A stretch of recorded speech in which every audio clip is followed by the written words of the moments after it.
Not bacteria, not viruses, so... Fungus. Yes, that's the usual response. Fungi seem harmless enough. Many species know otherwise, because there are some fungi who seek not to kill, but to control. Where lies the strangling fruit that came from the hand of the sinner? Somehow, it all starts with fungi.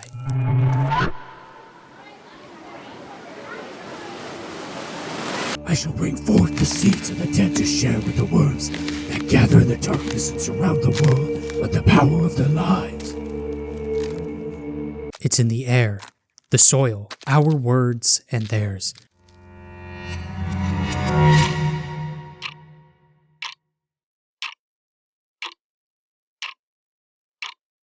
Are the dim-lit halls of other places forms that never were and never could be, writhe for the impatience of a few who never saw what could have been? It's in our art, our lives, everywhere and everything, reminding us of the things we do not understand. Decay is madness, it's mystery, and it's beautiful. You'll see.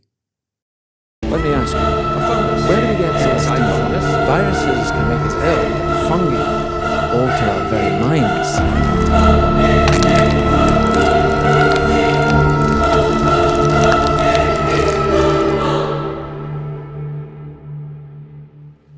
Have you ever been bit by a bullet ant? I certainly haven't. I've been lucky enough to only see them through a glass pane.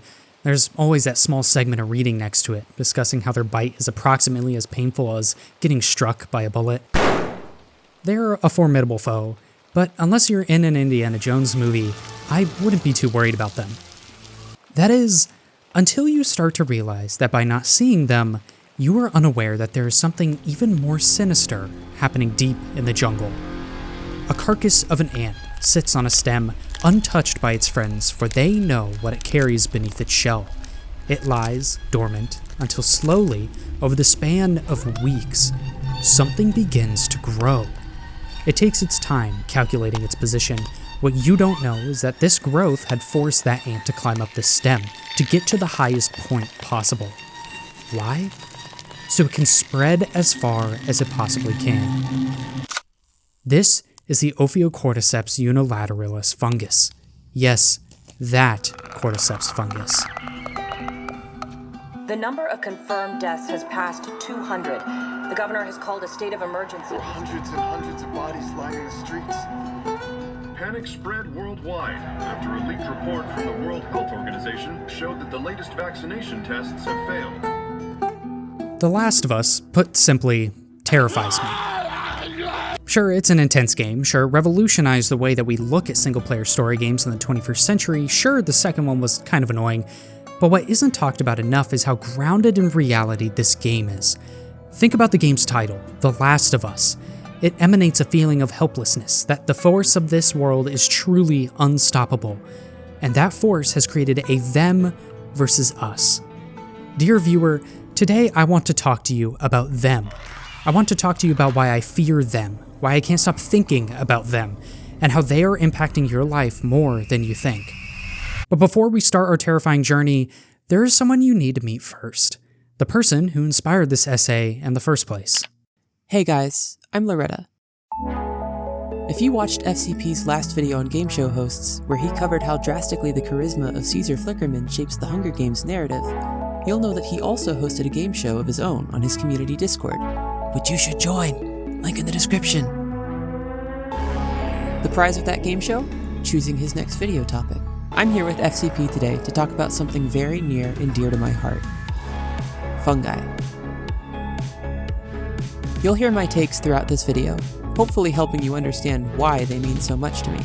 But to summarize, I see in the qualities of fungi a reflection of everything I know about systems and interconnectedness. I see it in nature, of course, but I also see it in music, mannerisms, gender, writing, architecture, even finances. Fungi, especially those that form mycelium, yeast, exhibit the concept of interconnection more powerfully than any other group of organisms in the world. It's one of the largest living organisms on Earth. Clone D covers just under 2,400 acres. One might find that the many nuances of fungal existence are so unfathomable that it almost feels like we were never meant to fully understand them. This essay is about the many ways in which we, as humans, have both confronted and absorbed that unfathomability, and how that presents itself in the media we create, even if that media has nothing to do with fungi at all. It is true that one of the only barriers keeping cordyceps from infecting humans is evolution. We just happen to be fairly resistant to fungus as human beings, and our bodies are well maintained to help fight off external visitors with our immune systems and high body temperature. For most of the popular media, that is their immediate write-off for why realities such as The Last of Us can't occur. Evolution is a massive barrier to entry. They're right on that part.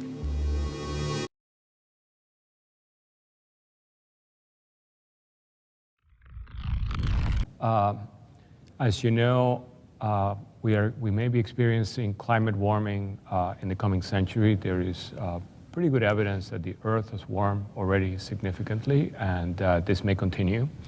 There has already been suggestions that there are going to be changes in infectious diseases as areas become warmer, that some, for example, vectors may move into them, mosquitoes and things like that. But what we are proposing is that there are going to be new diseases which are currently unknown that will arise as a consequence of global warming. In The Last of Us, rising global temperatures are what causes the cordyceps fungus to adapt to human body temperatures in the first place. It may sound like fiction to say that a few degrees change in an environment can lead to rapid evolutionary change, but it's already happening. Candida auris, a fungus discovered in 2009 that spreads from person to person, is able to live in warm environments, is antibiotic resistant, and popped up all over the world seemingly out of nowhere. Fungi, just like every other organism on Earth, are trying to survive. Every day, every minute, every second.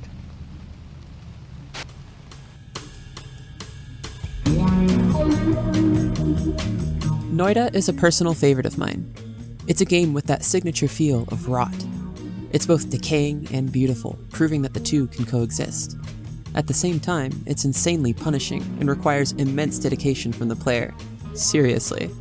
All the Noita footage in this video is my own gameplay, and it comes from multiple runs totaling nearly 20 hours of exhilarating defeat. Nothing stings more than progressing into godhood only to be touched by a single pixel of polymorphine, turned into a sheep, and tackled to death by a freaking tennis ball with legs.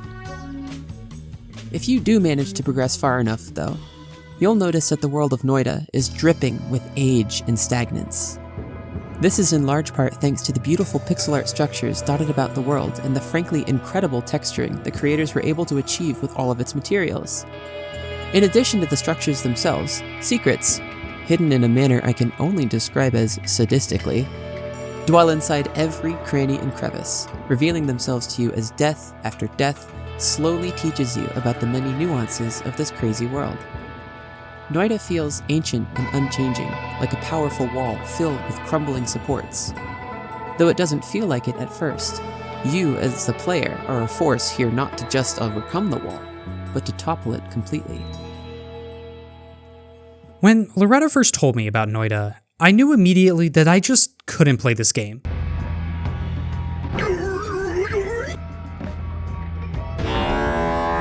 Now, I know that sounds strange to hear, considering I made a whole video essay on this topic, but just trust me for a second. From an outside perspective looking in, this game feels like it latches on to the player. No, latches isn't the right word. It infects you. I cannot imagine putting myself through the horror of this game in the way that it punishes you.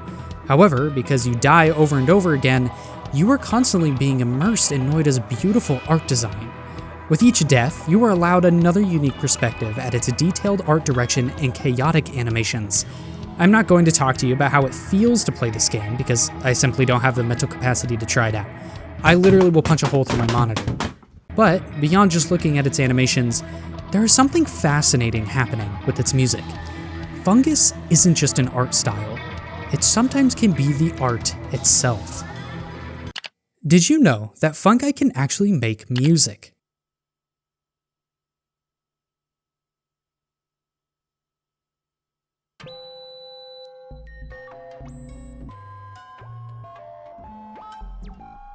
No, I am not kidding. It's called biodata sonification, where you literally hook up sensors to detect slight biological changes in an organism. In a way, it's like giving nature a voice to sing with. It's chaotic. Put into musical terms, it has no key signature, no set tempo, not even one of those insane tone rows that I had to analyze in college. But it does have dynamic contrast. It gets louder and softer, and it connotes different emotions through its bits and boops. It still has something to say. It's just in a form of expression we can't fully comprehend. Regardless, we can still feel it. So how is this relevant? Well, even if you haven't played the game, even if you haven't felt the game, when you listen to this OST, you are given a translator to not just feel, but understand this fungal funk. The layperson of the dominant West doesn't know much about fungi besides the fact that they rot and decay. But the rest of the world is in a very different boat. In Finland, for example, fungi are an integral part of day-to-day culture. They're super common in Finnish cuisine, and the Finns have many, many myths and folkloric tales about fungi, most of which are more mystical than horrifying. You see, the Finns, alongside the rest of the world, acknowledge that fungi are also a function of rebirth. They aren't gross, dirty creatures, but harbingers of growth and change. They're seen as beings with thoughts and minds. From Grotto, the Finnish psychedelic improv band that created Noida's soundtrack, projected this onto their music. What do I mean by projected? Well, they weren't necessarily thinking about the nature of fungi and the way the world perceives them when making the soundtrack. They were just chilling in a studio in the middle of the Finnish Sipoo forests, doing mushrooms and making fun music for a cool game. But the sounds of this music were affected by the role fungi play in its creators' lives. Projection is a subconscious act. By its own definition, you don't realize you're doing it until someone points it out.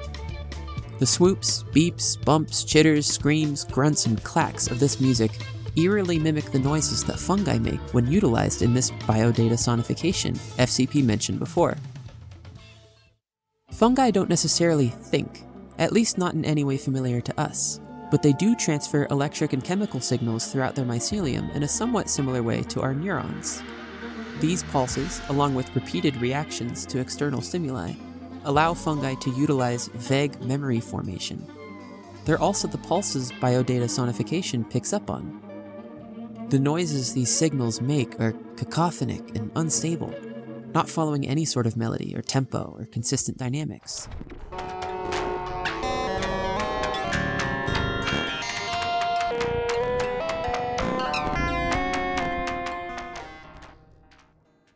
They're completely random to us. So, how does Noida's music reflect this? Mushrooms, in the world of Noida, are an item you can consume to suspend yourself in a, let's just say fun state of being. Eat enough, and you'll trip so incredibly hard that nature fundamentally alters itself. One randomly chosen substance in the world turns into another randomly chosen substance. This can be very dangerous.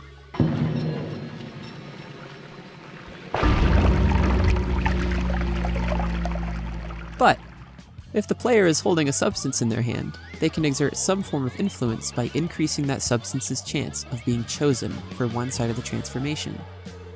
Because they're within you, the fungi know what you're holding. The fungi remember.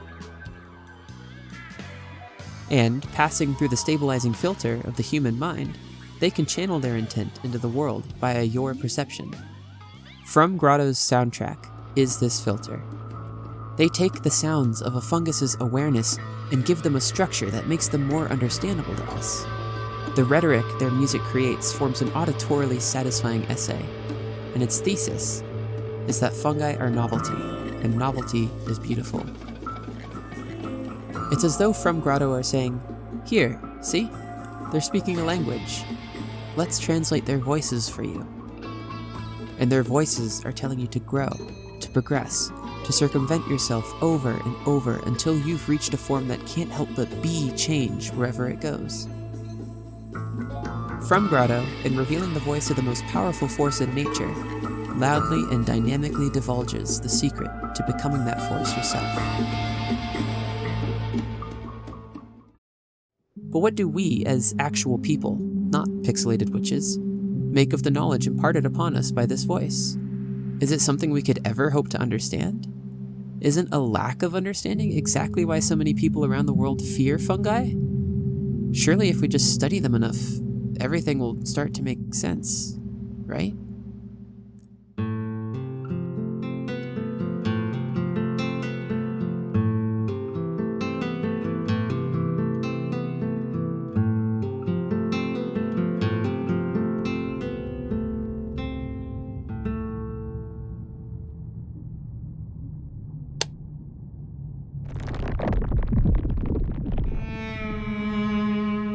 The book Annihilation, released in 2014 by Jeff Vandermeer, is one of the most unique portrayals of the horror genre I have ever consumed.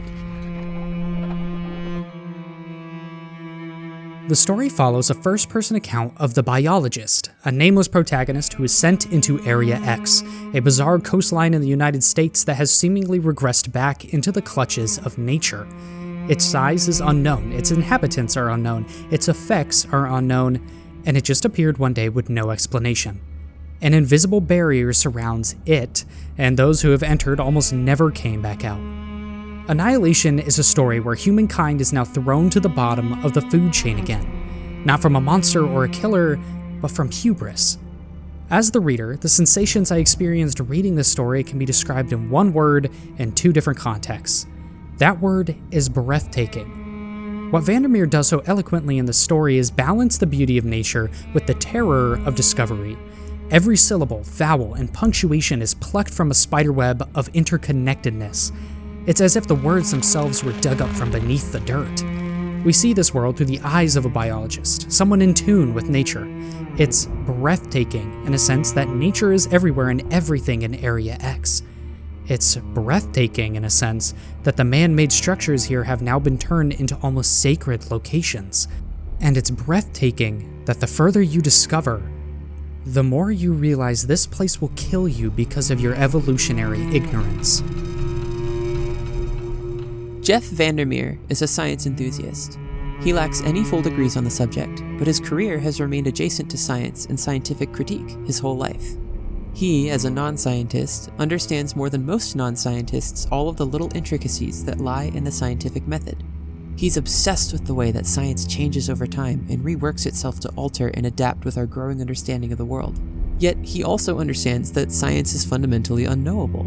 It can't ever reach its actualization, that being a complete and total understanding of the universe, because we are simply too flawed, too short-lived, and too affected by the unseen sways of the very universe we're trying to define to ever aspire to such a thing. This thesis is the centerpiece for Annihilation's narrative. Where lies the strangling fruit that came from the hand of the sinner?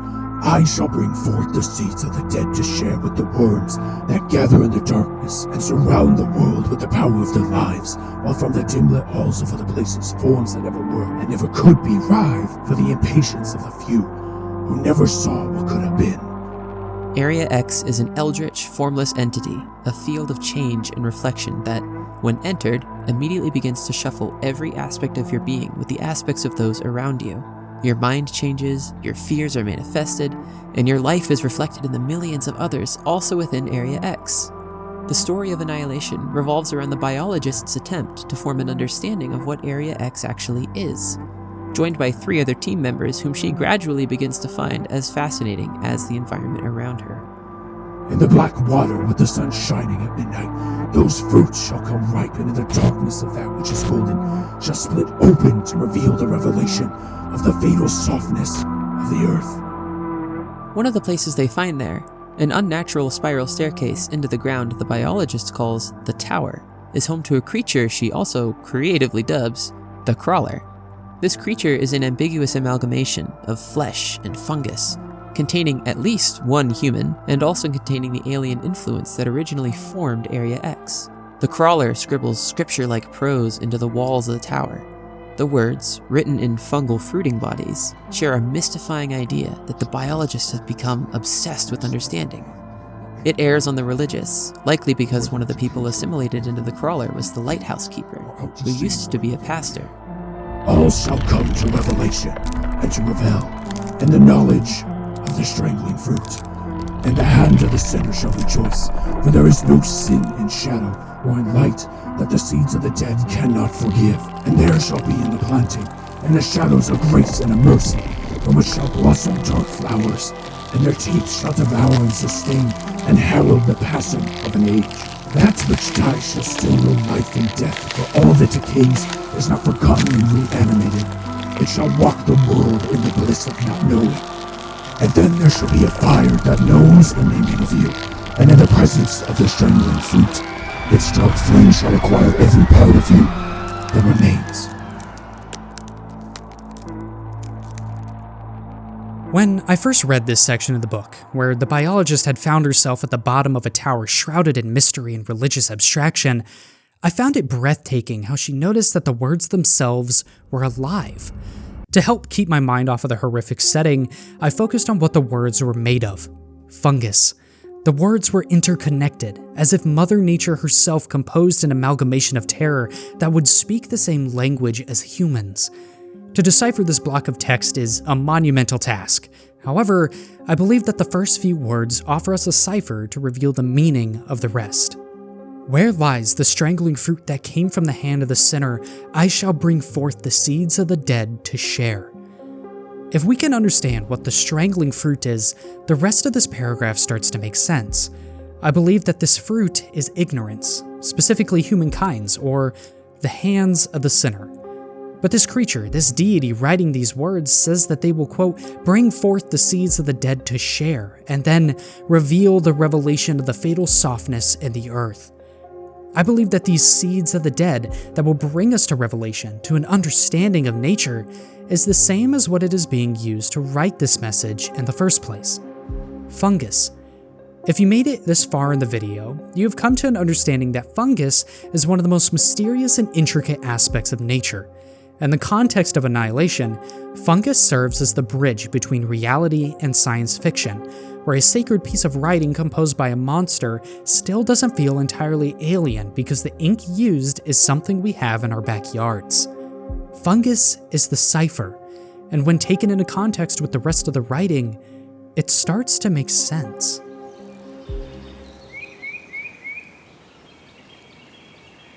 Have you ever heard of the Sublime? No, not the band. The traditional idea, a philosophical concept postulating on something unexperienceable and unperceivable to the human mind. The sublime is both terrifying and beautiful. It's a concept very familiar to weird fiction, the genre that Annihilation finds itself under the umbrella of. The kingdom of fungi is estimated to have millions of species, ranging from 2.2 million to over 3.8 million in the most liberal of speculations.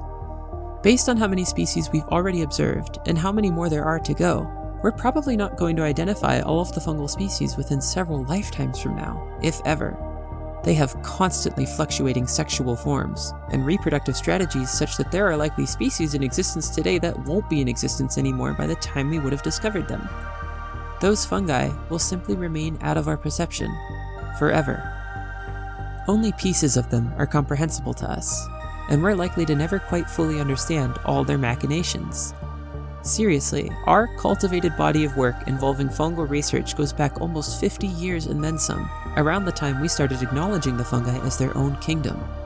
It took until the 70s for scientists to officially classify fungi as their own kingdom, and we still can't say for certain whether or not the giant armillaria fungus in Oregon, the current largest and oldest living thing in the world, is even considered one organism. Annihilation is a rich, prose-filled tool that Vandermeer uses to forge a direct connection between the gorgeous, flowing, ever-changing mycelium of a fungal mat and the unpredictable, unknowing human experience, by reminding us that our selves are ephemeral, and it is that ephemerality that makes those selves beautiful, not only in how we utilize the selves of the past, but how we build up the selves of the future. Our sexual forms, the structure of our souls, are constantly changing and rearranging, forming new connections and either destroying or strengthening old ones. It's in this change that we find our purpose, our reason.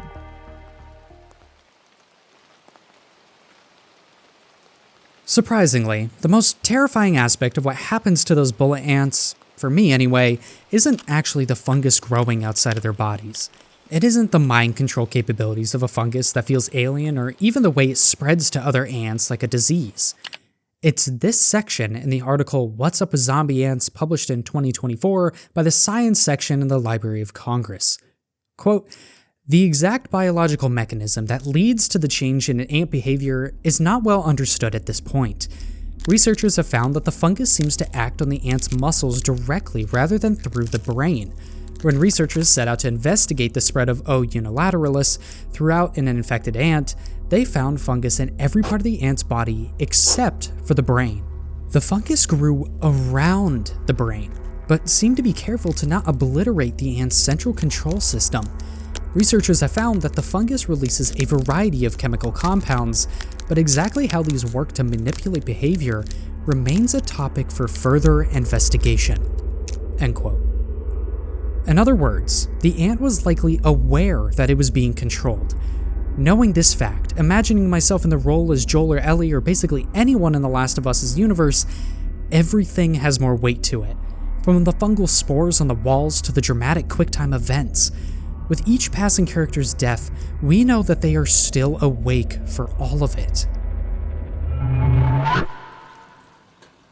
In The Last of Us, humanity has violently abscissed from nature, like a leaf from a tree. And it's in that solitude on the forest floor, in the vacating of our niche, that we're consumed and transformed into something new, by a being that, while not necessarily conscious in the traditional sense, knows us and remembers us. Trapped in the skeleton of a dead leaf almost completely consumed by mycelium, the characters of The Last of Us are desperately holding on to a system that once was functional. But the only way forward is to let it crumble and make room for a new, fertilized system. We're safe. Hey, we need help. Stop! Please. It's my dog. A system that they are not a part of. As human beings in the 21st century, we are born ignorant. We lack an understanding for the power of nature, the context of art, and the sacred power of words. It is up to us what we choose to experience in our lives that shapes our relationship with the world around us. I learned to fear fungus because I played The Last of Us and couldn't imagine my brain being hijacked while I was still aware of it. Loretta learned to love fungus because they were inspired by a book report in high school. Two different people living two different lives on two completely different sides of a spectrum. But it is one that is interconnected. As much as I am afraid of something that isn't completely understood, I have learned to find beauty in its mystery. Through our collaboration as peers, an understanding's been reached that I would have never expected. Fungus, somehow, some way, connects you to me to Loretta to the words to horror to pixels to rhythm to religion to ants. I fear fungus. But I have learned to embrace its connection.